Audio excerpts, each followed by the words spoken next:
perkara saya nggak diungkap, terserah lah, kan juga saya sudah maafkan, saya menerima apa yang terjadi pada diri saya. Orang itu ketika mendapatkan kesusahan, mendapatkan segala problematika, pada dasarnya dia apabila terus berjalan dalam konteks kebaikan, dia sedang mendidik karakter dia. Koruptor itu langsung maupun tidak langsung itu jelas merongrong dan menggagalkan pembangunan, dan itu berbahaya. Nah, tidak ada harapan positif ke depan.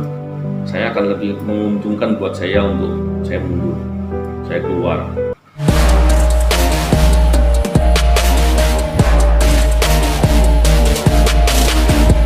Assalamualaikum saudara-saudari, poro konco, sobat dan gas. Bertemu lagi bersama saya Ferdi Setiawan Mas Blangkon dalam The Blangkon TV.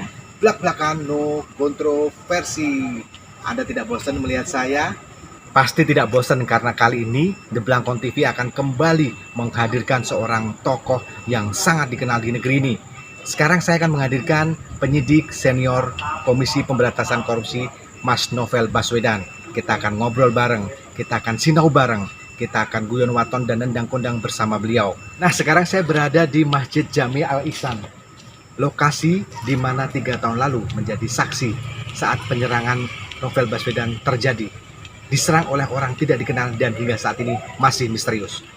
Tetap di The Blangkon TV, kita langsung menuju ke rumah Novel Baswedan.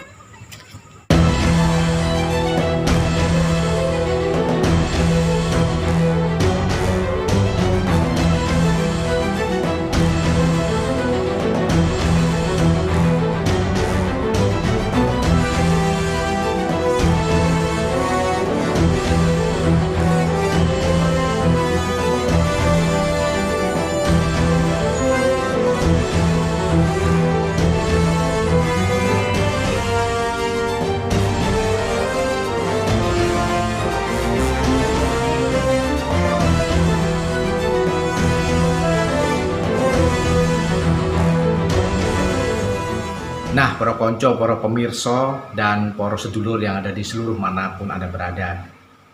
Tepat di sebelah kiri saya sekarang ada penyidik senior KPK yang sangat terkenal di Indonesia, bahkan di dunia, Mas Novel Baswedan. Mas Novel, apa kabar Mas? Baik, alhamdulillah. Sibuk apa Mas sekarang Mas?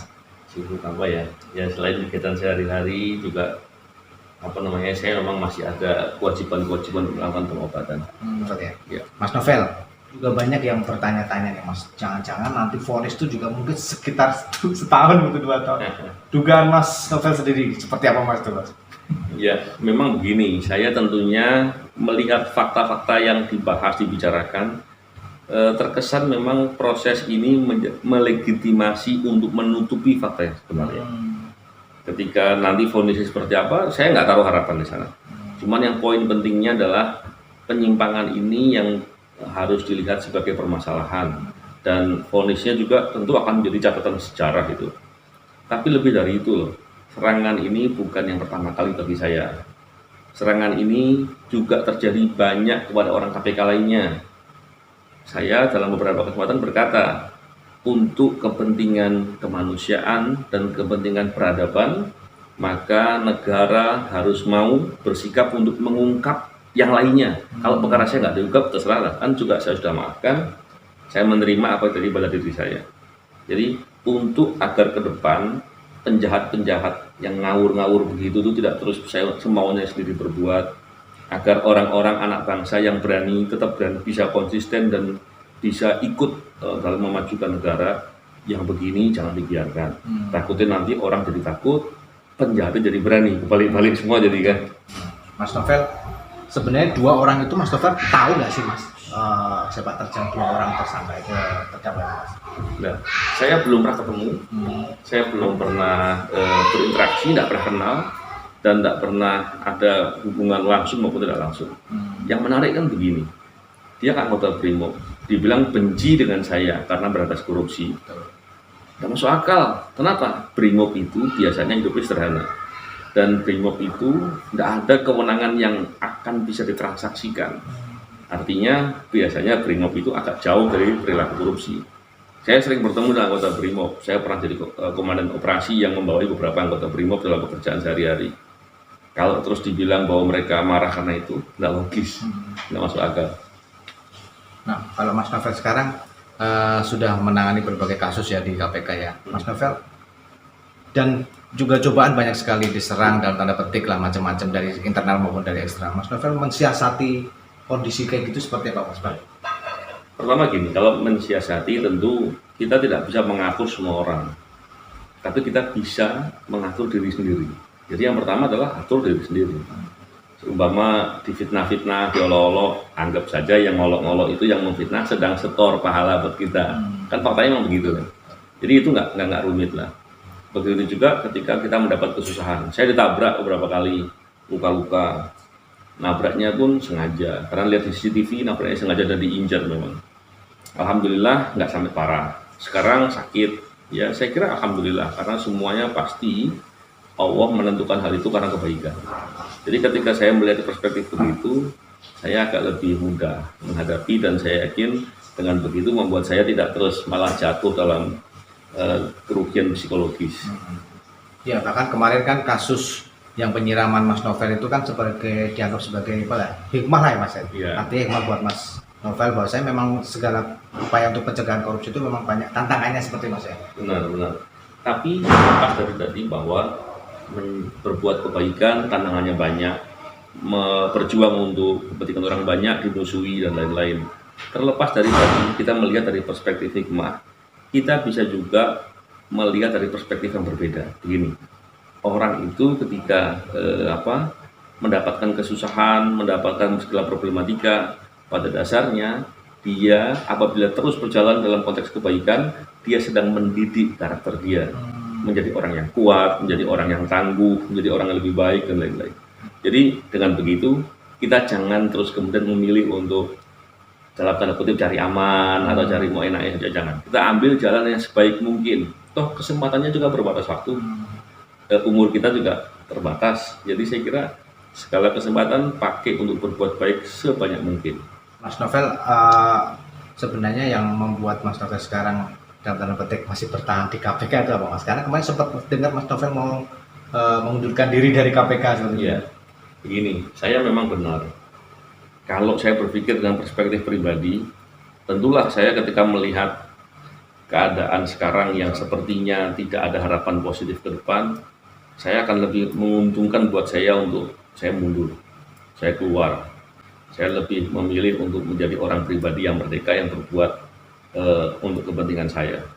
Tapi kemudian ketika bicara dengan kawan-kawan, saya bicara dengan aktivis anti korupsi di beberapa negara, mereka mendorong jangan.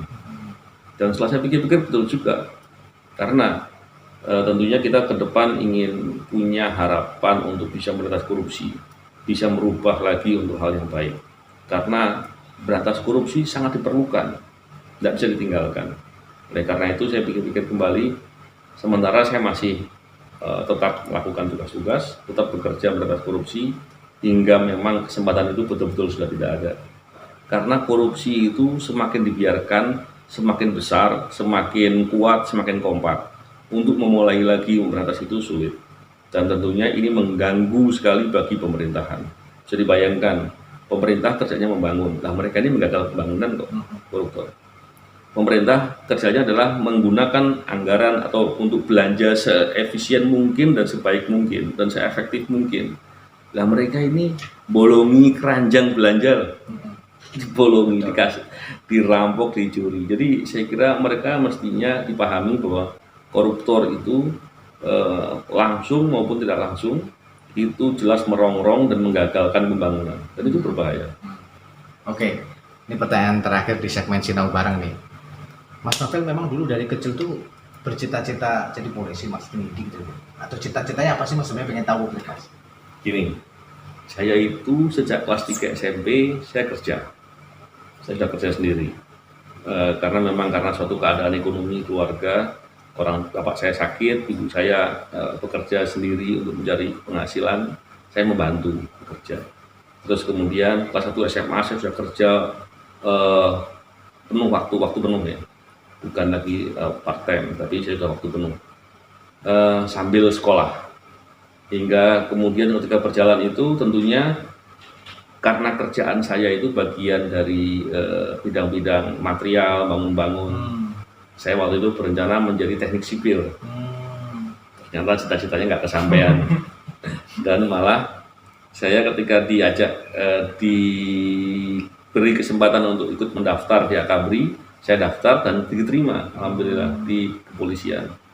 Waktu itu tantangannya juga banyak, orang banyak bilang, oh di polisi ada begini, begitu. Tentunya saya katakan kita ingin berbuat baik. Di polisi juga nggak semuanya seperti yang dikatakan orang, yang baik juga masih banyak. Nah, kesempatan itu yang saya mau buat. Dan ternyata pada prosesnya ada banyak hal yang bisa dilakukan dan banyak juga hambatan-hambatan. Hingga kemudian saya melihat memberantas korupsi itu suatu tindakan yang sangat mulia, suatu hal yang baik, maka saya mengambil jalan untuk ke situ. Itu yang jadi.